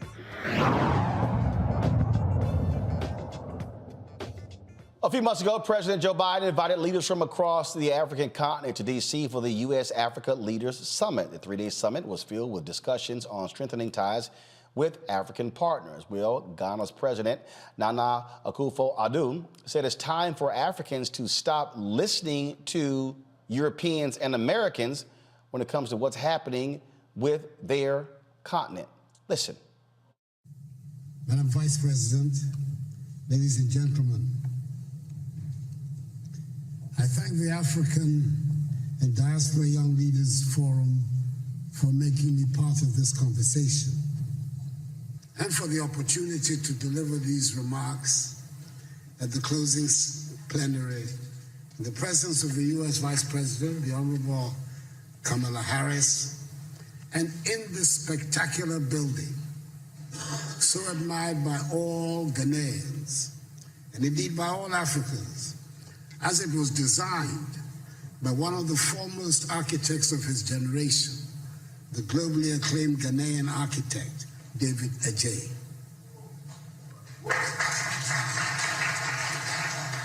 The forum has chosen the most relevant theme of Africa's contemporary situation, a theme which sums up the essence of African aspirations, amplifying voices, building partnerships that work. I've stated it before, that it sometimes appears the words Africa and Africans have more resonance outside the continent than inside. When we are home on our continent, it always seems very important to assert that we are Ghanaians, Ivorians, Kenyans, Nigerians, Swazis, Senegalese, Rwandans, South Africans, and Zambians. Then we find ourselves outside the continent, and then we discover that to the outside world, there are no Ghanaians, there are no Senegalese, and there are no Tanzanians. There are only Africans, and we are all simply Africans. The lesson for me is clear. Our destinies are intricately linked with each other, and we're talking not only about those of us on the continent, but about the Africans in the diaspora as well. You can be an honors graduate from any of the top universities of this country. You can be a second or third generation American, and you can be in a well-paid job. If there's an outbreak of Ebola someplace on the African continent, you are an African. Anyone, everybody in a position of leadership in Africa today thus has his or her work cut out. The urgent responsibility we face is to make our countries and our continent attractive for our peoples, to see them as places of opportunities. It means we must provide education, quality education and skills training. It means our young people must acquire the skills that run modern economies. The impact of a successful Africa on the image and standing of Africans in the diaspora applies with equal force to the image and standing of her sons and daughters who go by the name African Americans, and indeed to all her kith and kin in the Americas and the Caribbean. There's a lot of room for your perspectives and energies back in Africa. History tells us of the positive impact of diasporan communities on the growth and development of countries through increased trade activities, rising investments, and the transfer of skills and knowledge. Take the case of China, for example. With an emigre population of some 60 million, the Chinese diaspora is said to be the 25th largest country in the world, who, according to the Nikkei Asian Review, own assets worth 2.5 trillion United States dollars. When foreign companies in the late 1970s reduced their investments in China, it was the Chinese diaspora that shored up the economy. According to the Washington, D.C.-based Migration Policy Institute, MPI, half of the foreign direct investment, that is some 26 billion United States dollars, that transformed China into a manufacturing powerhouse in the 1990s, originated from the Chinese diaspora. That is the rationale of Ghana's initiative of Beyond the Return, which is building on the considerable success of the Year of Return and the renewed enthusiasm around building Africa together. We must work to help change the African narrative, which has been characterized largely by a concentration on disease, hunger, poverty, and illegal mass migration. Let us all remember that the destiny of all Black people, no matter where they are in the world, is bound up with Africa. We should never forget that famous admonition of the celebrated Jamaican reggae star Peter Tosh, when he said, and I quote, "Don't care where you come from. As long as you are a Black man, you are an African," unquote.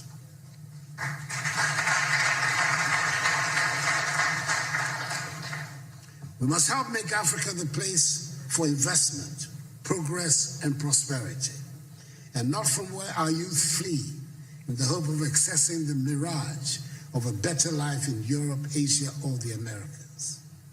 That is what the Beyond the Return seeks to do. So we can derive maximum dividends from our relations with the diaspora in mutually beneficial cooperation and as partners for shared growth and development.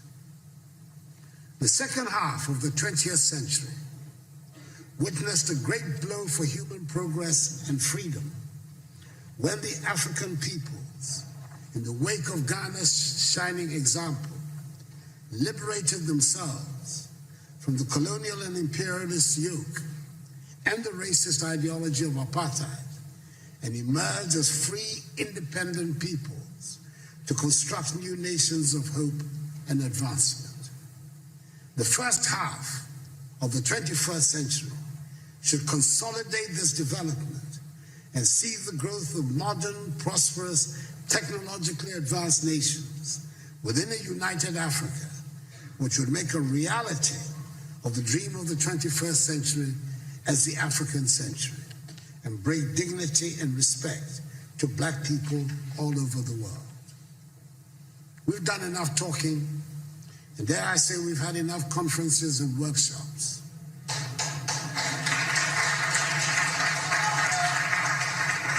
We know what we need to do. It is time just to do it. We've run out of excuses for the state of our continent. We have the manpower.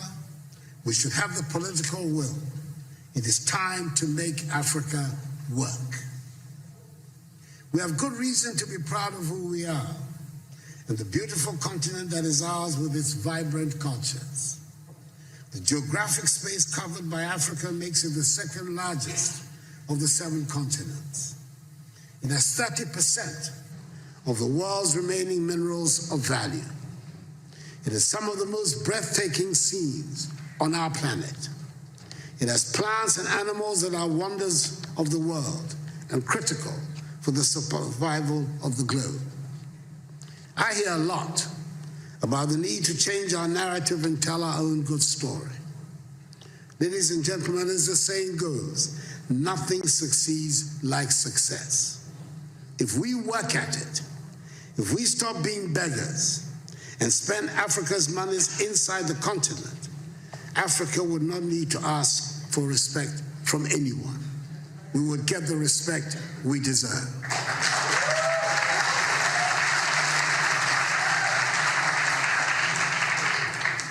Over 30 years ago, one of America's most prestigious Ivy League universities offered a course in Mandarin, which for years had virtually no takers.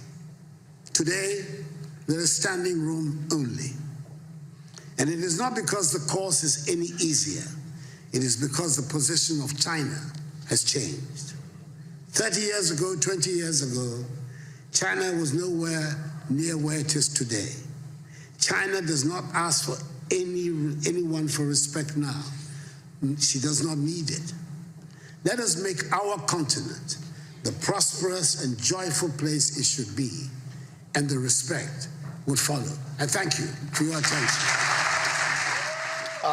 The reason I wanted to show that, Larry, is because he's absolutely right.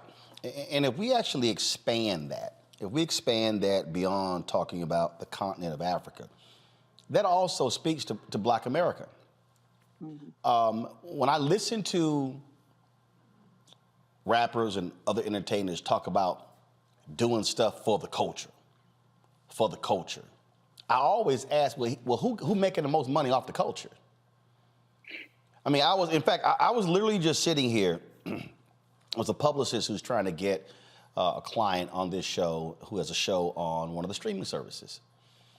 And she was like, you know, this person really, really wants to do your show. And I've had this person on before, my TV One show. And I said, if I do this, it's only because of this person.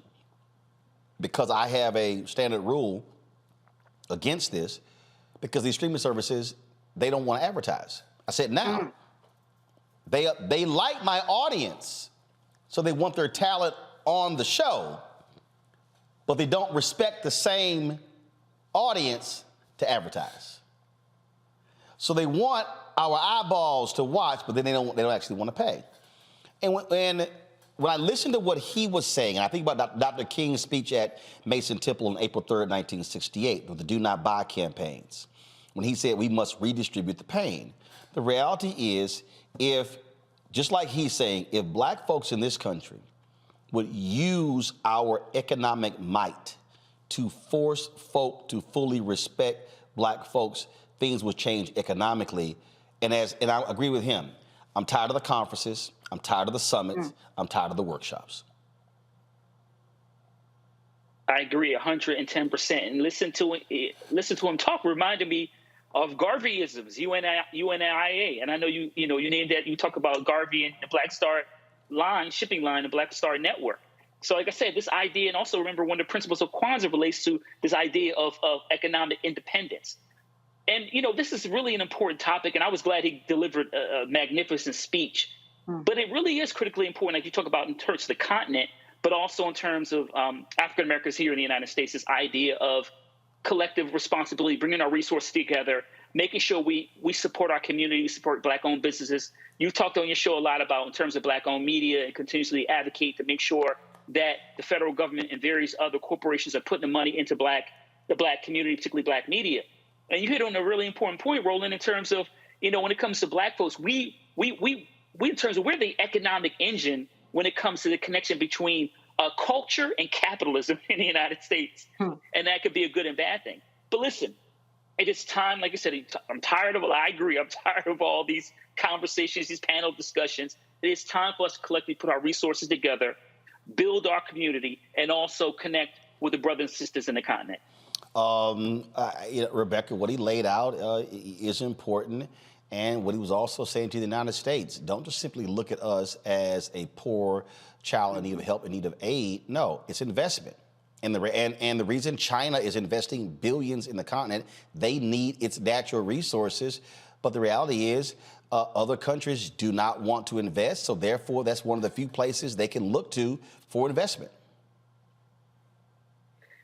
Despite Black Americans being under-resourced in this country, our homes undervalued, us paid less than our white counterparts, before the pandemic, we still had $1.3 trillion of buying power per year. And I think that's very important here because that means we have at least $1.3 trillion of investment that we can figure out how do we connect with the continent. Not only that with Black Americans, but thinking about the African diaspora in the Caribbean as well. There's a lot of power there. And I would even extend it to the African diaspora in Brazil. We are so powerful, and especially knowing that by 2050 on the continent of Africa, 25% of the world's population will be on the continent. That is definitely an investment opportunity. And I am very curious how folks like myself, we may not have the millions of dollars, but how on a retail level can we start investing specifically in sub-Saharan Africa? The reason why I link the two, Candace, is because, again, Black people in this country, we are very good at making other people rich. You look at how we over-index on cell phones and PDAs and apps and things along those lines, yet when it's a Black developer like Isaac Hayes III with fan base, the app is glitchy. Well, hell, Facebook and Twitter were glitchy as hell for a long time. And again, it is as if we really do have sort of this separate standard when it comes to what is Black, but then we complain about, well, what we don't have. Look, the African American Mayors Association is meeting here in D.C. this week. The news conference was today. We're going to be restreaming the whole news conference after this show.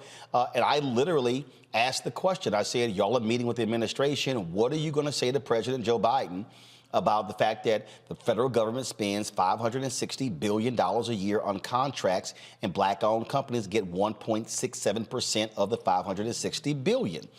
They spend $1 billion on advertising. Black-owned media only gets 1% or 51 million of the 1 billion. Look, it's a money thing.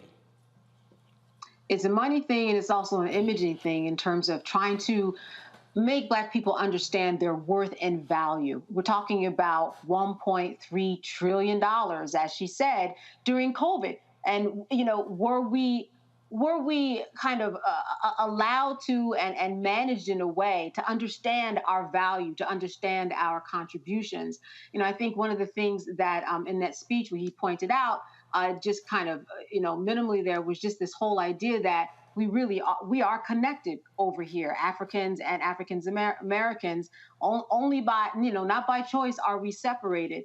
And I think that when we think about what is going on in terms of making sure that Africa gets back into the fold in terms of what's going on here in America, since 2014, nothing has happened, right? So now this is the beginning of $55 billion infused in there to make sure that there is a connection in all of this. And I think that it's just a wake-up call for us to understand what's going on, our value, not only here, but across the other continents. Speaking of wake-up call, my next guest, we're going to talk about the issue of AI, how that could have devastating impact for millions of people. We'll explain next on Roland Martin Unfiltered on the Black Star Network. On the next Get Wealthy with me, Deborah Owens, America's Wealth Coach, Dexter Jenkins is a faith-based financial mentor with more than 20 years in the financial services industry. He's passionate about helping families build generational wealth. Even though I'm talking about things like prayer, I'm talking about things about reading the word, I'm talking about things like fellowship, I'm talking to members who are dealing with losing their houses, or I'm talking to members who, because of a lack of the handling their finances, they're working 2 and 3 jobs. And so what I'm finding is that they're not coming to church because they don't have a handle on their finances. We're talking how to get wealthy through faith and our finances on the next Get Wealthy, right here, only on Black Star Network. Hi, I'm Dr. Jackie Hood Martin, and I have a question for you. Ever feel as if your life is teetering and the weight and pressure of the world is consistently on your shoulders? Well, let me tell you, living a balanced life isn't easy. Join me each Tuesday on Black Star Network for A Balanced Life with Dr. Jackie.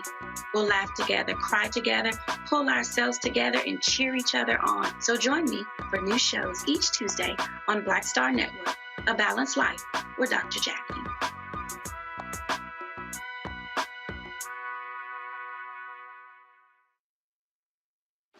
My name is Charlie Wilson. Hi, I'm Sally Richardson Whitfield. And I'm Dodger Whitfield. Hey everybody, this is your man Fred Hammond, and you're watching Roland Martin, my man, Unfiltered.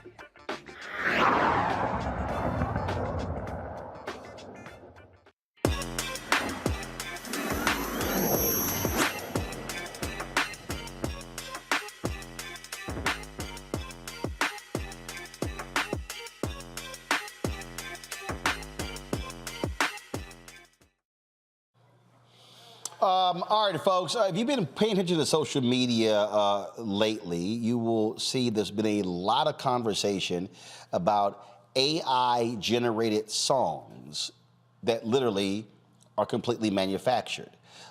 It is causing so much consternation that record labels literally are demanding that streaming services take these songs down because it is impacting these artists, is impacting their royalties. And so we say that we talk about this all the time in terms of how new technology is having an impact on so many people, especially people of color. When you think about, driverless cars, this is one of the issues that people have been talking about, how many people that can be put out of work as a result.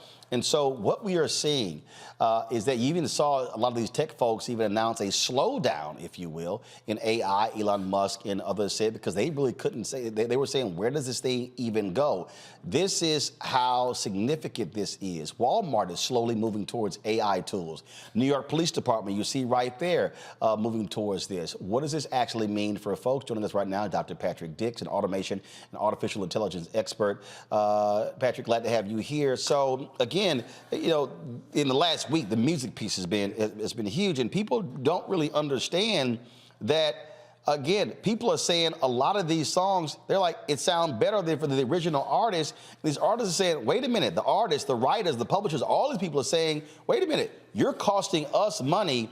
We're just at the tip of the iceberg of this whole AI thing. Yes, with artificial intelligence, when you're talking about with the artists, when you take that to actually eliminating jobs, it is going to be completely devastating.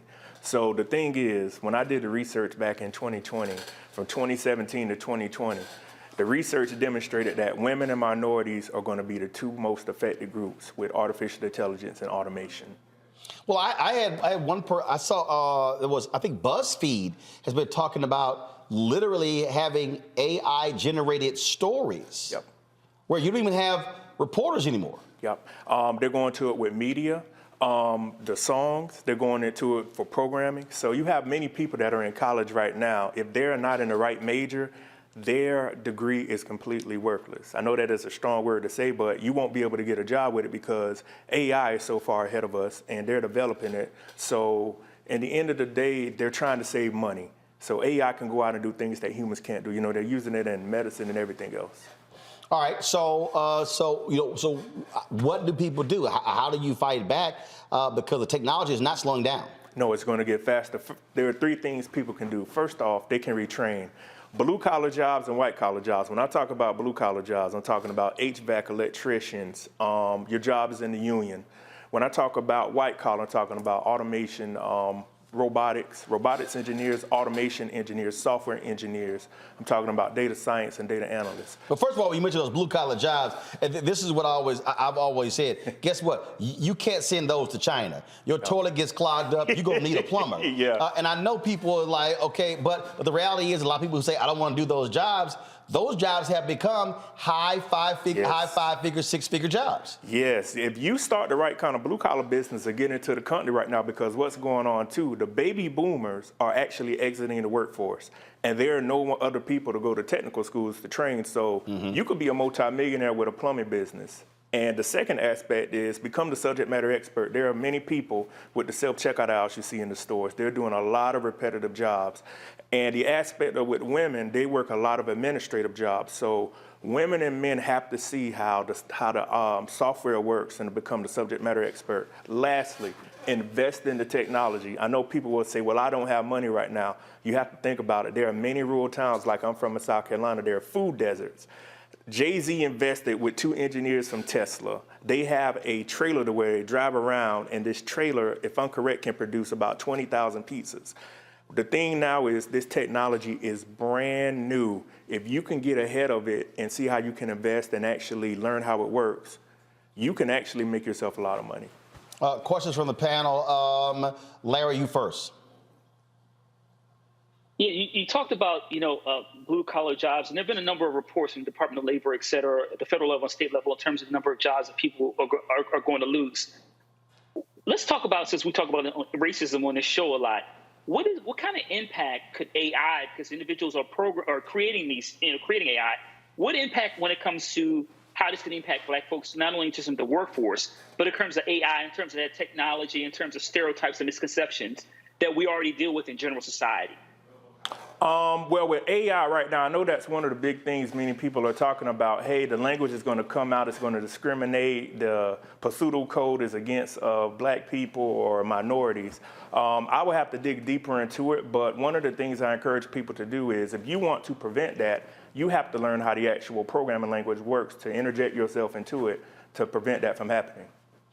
You mentioned the whole Jay-Z thing. Go to my iPad, please. It was a robot pizza truck startup, and they raised about $16.5 million. And so that's what you were talking about there. Rebecca. I know a lot of people are very skeptical about AI and talk about how it will replace jobs. We went through this before the Industrial Revolution, where a lot of manual labor then, look different after the Industrial Revolution. So my question is, how do we properly prepare the Black community now to understand what this movement is, how we could benefit, and how we could be a part of it? Those 3 things I listed, first, retrain. First of all, you have to realize and ask yourself, can your job be automated? I need everybody to do that. Can what I do, is it a repetitive task? Can it be outsourced? Second of all, become the subject matter expert. AI is here in programming. We call that garbage in, garbage out. If there's garbage being put into the language, there's garbage that's going to be distributed. If you can learn how the actual software works, you can actually keep your job. I'm not saying everybody's going to be able to keep their job, but we can try to keep as many people employed as possible. And lastly, invest into the technology. If you're in a rural area, you're in a small town, learn how this stuff works to invest into it and to bring opportunities to your people. One thing I say this here, that you could try to do AI in terms of what I do, knock yourself out, but that ain't gonna work, because because the reality is you still gotta have some interaction with actual people, and how you connect with people and sources. AI can't do that. No. Candace, go ahead. Well, in terms of AI, as Roland is really referencing, there are some jobs AI cannot replace. So what are those arenas or jobs out there that you can think about that people can get interested in where AI is not going to have a place no matter what they do? HVAC, plumbing, electricians. As I was coming into Washington, D.C. earlier, they're building up. Once they start building something, they cannot stop building it. You know, with the summer coming up, you have technicians needed everywhere. Either in America, you're going to be helping build it or you're going to be maintaining it. And those blue-collar jobs, they will have a component of using computer software to analyze problems, but you cannot outsource how to fix or use AI to fix plumbing, electricity, cutting grass, landscaping, even trash pickup. Those kinds of things will always be here. And look, we've often talked about, I mean, I remember when you had, when you saw people you getting rid of cashiers at grocery stores and self-checkout. And then, look, the last time anybody actually went to a bank, I can't tell you the last time I actually went to a bank. And so as technology gets better, you've always had attrition when it comes to jobs. And it's interesting you're talking about those blue-collar jobs. I remember when I had my Washington Watch show, dude, this was 2011, 2012, and Sheila Johnson and her ex-husband Bob Johnson, they were talking about the trades and how we have to get back to that, because there was a period when American schools focused on trades, and then after the civil rights movement, they were forcing a lot of black kids in the trades and not college, and black folks were like, oh, wait a minute, we're not trying to have all our kids in trades.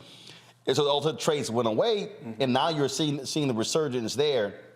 And also, as you had so many different companies move to, again, where you're no longer doing the typical transactions. I think AI is going to have an impact in accounting and things along those lines. And so it is being smart about, okay, not what do I like today, but really how am I going to survive and eat 20, 30 years from now? Yes, the best thing that everybody could do, you have to think about what's going to be popular, not popular, what's going to be needed in 5 to 10 years from now.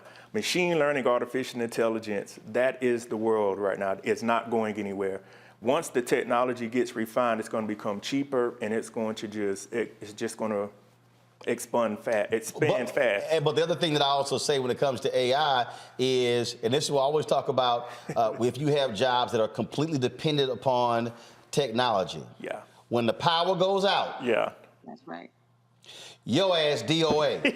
Yes, and again, and that's when you trying to call that electrician. Try to get the power back on. And so it is thinking about it in those terms. Last question for you: Is there a HBCU that is actually on the forefront of the AI space? Not that I'm aware of. I'm gonna reach out to mine, South Carolina State, where I graduated from, to see what they're doing. But to my knowledge, there's. Now, I do know on the robotics front, Spelman is doing a great job with their robotics team and some other programs. So I'm curious in terms of an HBCU that's actually on the AI front. No, I'm not aware, but I'm definitely going to research and see if there are any out there. All right, then, Patrick, we certainly appreciate it. Thanks a bunch. And again, and plus, here's the other deal. You talk about jobs that will always be there. Healthcare. Yeah. The last 20 years, if you look at the labor report, every month adding healthcare jobs because people are living longer. And I'll give y'all this last one here. When I tore my right labrum, I had to have surgery. It was crazy. The physical therapy place was packed every single day. A guaranteed job, physical therapy. You know why? Because all these crazy ass baby boomers and Gen Xers still trying to play basketball and still trying to be weekend warriors, and they breaking shit. And physical therapy. I'm telling you right now, if you want to get paid, paid, going to physical therapy, because people gonna keep jumping their ass out of planes, keep trying to play basketball, keep trying to hoop, keep trying to do all this sort of stuff, and they gonna blow knees, Achilles, ACLs, elbows, all that sort of stuff. I'm telling you, the physical therapy joint was packed every day. I'm like, damn, it's more packed in the gym. So again, you got to be thinking in terms of those future jobs. Patrick, we appreciate it. Thanks a lot. Thank you for having me. Candace, Rebecca, Larry, I appreciate y'all as well. Thank you so very much for joining us. Hey, folks, the African American Mayors Association, they are in D.C. We're going to be covering their conference over the next 3 days. On Friday, they got a big powwow with the mayor of the 4 largest cities. They're all African Americans. Karen Bass in L.A., Sylvester Turner in Houston, Lori Lightfoot in Chicago, Eric Adams in New York. We're going to be carrying that live as well, so stay tuned to the Black Star Network for coverage of the African American Mayors Association. Folks, that is it. I'll see y'all tomorrow right here on Roland Martin Unfiltered. Be sure to support us in what we do. Download the app, Apple phone, Android phone, Apple TV, Android TV, Roku, Amazon Fire TV, Xbox One, Samsung Smart TV. Also, support us by joining our Bring the Funk fan club. Your dollars make it possible for us to do what we do. Y'all, all this stuff costs. None of it's free. And so when you support us, you are supporting this show. You help pay for staff and others and all the stuff that we do. Check in money orders. Go to P.O. Box 57196, Washington, D.C., 20037-0196. Cash App, $RM Unfiltered. PayPal is R Martin Unfiltered. Venmo is RM Unfiltered. Zelle, Roland at RolandSMartin.com. Roland at RolandMartinUnfiltered.com. And, of course, support my book, White Fear, How the Browning of America is Making White Folks Lose Their Minds. Available at bookstores everywhere, including Target, Books A Million, Barnes & Noble, Amazon, and you can download it on Audible, folks. I'll see you tomorrow. Holla! Folks, Black Star Network is here. I'm real revolutionary right now. Support this man, Black Media. He makes sure that our stories are told. Thank you for being the voice of Black America, Roland. Stay black. I love y'all. All momentum we have now, we have to keep this going. The video looks phenomenal. See, this difference between Black Star Network and black-owned media and something like CNN. You can't be Black-owned media and be scared. It's time to be smart. Bring your eyeballs home. You dig? Pull up a chair. Take your seat. The Black Tape with me, Dr. Greg Carr, here on the Black Star Network. Every week, we'll take a deeper dive into the world we're living in. Join the conversation only on the Black Star Network. Hi, I'm Dr. Jackie Hood Martin, and I have a question for you. Ever feel as if your life is teetering and the weight and pressure of the world is consistently on your shoulders? Well, let me tell you, living a balanced life isn't easy. Join me each Tuesday on Black Star Network for A Balanced Life with Dr. Jackie. We're all impacted by the culture, whether we know it or not. From politics to music and entertainment, it's a huge part of our lives, and we're going to talk about it every day right here on The Culture with me, Faraji Muhammad, only on the Black Star Network. I'm Deborah Owens, America's Wealth Coach, and my new show, Get Wealthy, focuses on the things that your financial advisor and bank isn't telling you, but you absolutely need to know. So watch Get Wealthy on the Black Star Network.